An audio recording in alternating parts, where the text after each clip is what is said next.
ಶ್ರೀ ಗುರುಭ್ಯೋ ನಮಃ. ಬಿಯಾಂಡ್ ಲಿಮಿಟ್ಸ್ನ ಎಲ್ಲ ವೀಕ್ಷಕರಿಗೂ ಕೂಡ ನವರಾತ್ರಿ ಹಬ್ಬದ ಶುಭಾಶಯಗಳು. ಈ ನವರಾತ್ರಿ ಹಬ್ಬದಲ್ಲಿ ನಾವು 5ನೇ ದಿನ ಆರಾಧನೆ ಮಾಡತಕ್ಕಂತಹ ಅಮ್ಮನವರ ರೂಪದ ಹೆಸರು ಅದು ಸ್ಕಂದಮಾತಾ ಅಂತ ಕರೀತಾರೆ. ನೋಡಿ, ಸ್ಕಂದಮಾತಾ ಅಂತನ್ನುವ ರೂಪದ ಧ್ಯಾನ ಶ್ಲೋಕವನ್ನು ನೋಡುವುದಾದರೆ, ಸಿಂಹಾಸನಗತ ನಿತ್ಯಂ ಪದ್ಮಾಶ್ರಿತ ಕರದ್ವಯ ಶುಭದಾಸ್ತು ಸದಾದೇವಿ ಸ್ಕಂದಮಾತಾ ಯಶಸ್ವಿನಿ ಅಂತರ್ಥ.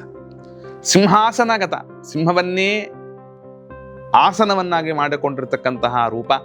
ಪದ್ಮಾಶ್ರಿತ ಕರದ್ವಯ, ಕಮಲವನ್ನೇ ಕೈಯಲ್ಲಿ ಧಾರಣೆ ಮಾಡಿರ್ತಕ್ಕಂತಹದ್ದು. ಅಷ್ಟೇ ಅಲ್ಲದೇನೆ ಶುಭದಾಸ್ತು ಸದಾದೇವಿ, ಎಲ್ಲರಿಗೂ ಮಂಗಲವನ್ನು ಉಂಟು ಮಾಡುವವಳು ಸ್ಕಂದಮಾತಾ ಅಂತ ಆಕೆಯ ಹೆಸರು. ಈ ಸ್ಕಂದಮಾತೆ ಎನ್ನತಕ್ಕವಳು ಮಾತೃತ್ವದ ಪ್ರತೀಕ. ಸ್ಕಂದಮಾತೆ ಅಂತಂದ್ರೆ ಏನು? ಸ್ಕಂದ ಅಂದ್ರೆ ಸುಬ್ರಹ್ಮಣ್ಯ, ಷಣ್ಮುಖ ಅಂತ ನಾವು ಕರಿತೇವೆ, ಆರ್ಮುಗ ಅಂತ ಕರಿತೇವಲ್ಲ, ಆ ಷಣ್ಮುಖನ ಆರಾಧನೆಯನ್ನು ಮಾಡತಕ್ಕಂಥದ್ದು ಎಲ್ಲ ಕಡೆ ಎಲ್ಲಿಯೋ ಕಂಡಿದೆ. ಸಾಕ್ಷಾತ್ ಯಾವ ಗಣೇಶನ ಸೋದರ ಅಂತ ನಾವು ತಿಳಿದುಕೊಳ್ಳತಕ್ಕಂತಹವರಾಗುತ್ತೇವೆ. ಇಂತಹ ಸ್ಕಂದನಿಗೂ ಕೂಡ ತಾಯಿ ಅಂತ ಕರೆಸಿಕೊಳ್ಳತಕ್ಕಂತಹವಳು ಆಕೆ ನಮ್ಮ ಜಗನ್ಮಾತೆಯಾಗಿರ್ತಕ್ಕಂತಹ ಆ ಪಾರ್ವತೀ ದೇವಿ, ದುರ್ಗಾದೇವಿ ಅಂತ ಕರೀತಾರೆ. ಒಂದರ್ಥದಲ್ಲಿ ಈ ಸ್ಕಂದ ಅನ್ನತಕ್ಕಂತಹ ದೇವತೆ ಇದ್ದಾನಲ್ಲ, ಕುಮಾರಸ್ವಾಮಿ ಅಂತಲೂ ಕರೀತಾರೆ.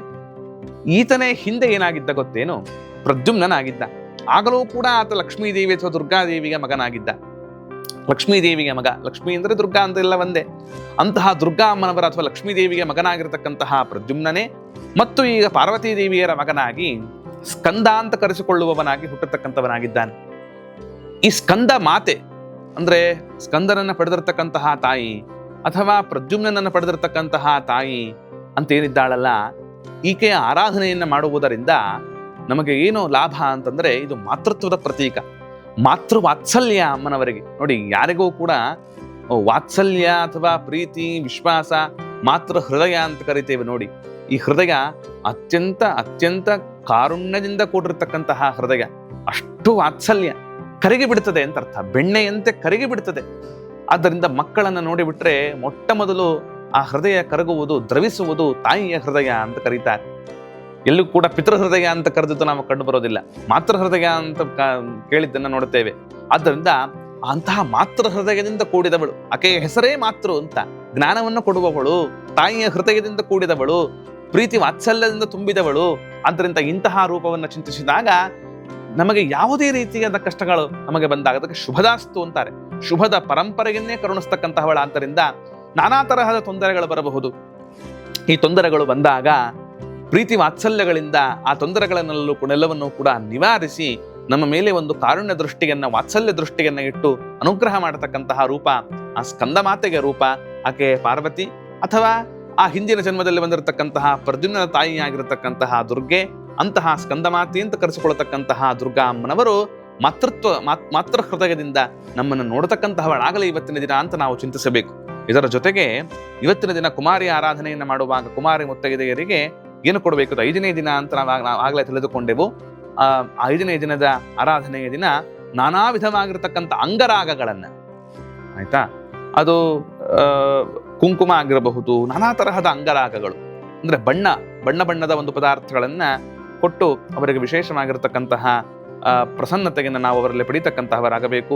ಅಲಂಕಾರ ಸಾಮಗ್ರಿಗಳನ್ನ, ಅದು ಜಡೆಗೆ ಹಾಕಿಕೊಳ್ಳುವ ಅಲಂಕಾರದ ಸಾಮಗ್ರಿ ಆಗಿರಬಹುದು, ಬಳೆ ಆಗಿರಬಹುದು, ಅಥವಾ ಓಲೆ ಆಗಿರಬಹುದು, ನಾನಾ ತರಹದ ಆ ಅಲಂಕಾರಿಕ ಸಾಮಗ್ರಿಗಳನ್ನ, ಗೆಜ್ಜೆ ಆಗಿರಬಹುದು, ಇವುಗಳನ್ನೆಲ್ಲವನ್ನು ಕೂಡ ಕುಮಾರಿ ಮುತ್ತೈದೆಯರಿಗೆ ಈಗಾಗಲೇ ಹೇಳಿದಂತೆ 2 ವರ್ಷದಿಂದ ಪ್ರಾರಂಭ ಮಾಡಿಕೊಂಡು 10 ವರ್ಷದಲ್ಲಿ ಬರತಕ್ಕಂತಹ ಕುಮಾರಿ ಮುತ್ತೈದೆಯರನ್ನ ಕರೆದು ಅವರಿಗೆ ಆರಾಧನೆಯನ್ನ ಮಾಡಿ ಅವರಲ್ಲಿ ನಾವು ಸ್ಕಂದ ಮಾತೆಯನ್ನು ಚಿಂತಿಸಿ, ಅಮ್ಮ ನೀನು ಜಗನ್ಮಾತೆಯಾದವಳು, ಮಾತೃ ಹೃದಯದವಳು, ನಮ್ಮ ಕಡೆ ದೃಷ್ಟಿಯನ್ನು ಕೊಟ್ಟು ಅನುಗ್ರಹವನ್ನ ಮಾಡಮ್ಮ, ಶುಭದಾಸ್ತು, ನನಗೆ ಅನುಗ್ರಹವನ್ನ ಮಾಡು, ಶುಭವನ್ನ ಕೊಡತಕ್ಕಂಥವಳಾಗಳು ಆಗು ಅಂತ ಆಕೆಯನ್ನು ಪ್ರಾರ್ಥನೆ ಮಾಡಬೇಕು. ಅಷ್ಟೇ ಅಲ್ಲದೇನೆ ಪದ್ಮ ಅಂತನ್ನುವುದಿದೆಯಲ್ಲ, ಕಮಲಕ್ಕೂ ದುರ್ಗಾದೇವಿಗೂ ಅಥವಾ ಲಕ್ಷ್ಮೀದೇವಿಗೂ ಬಹಳ ಒಂದು ಸಂಬಂಧ ಇದೆ.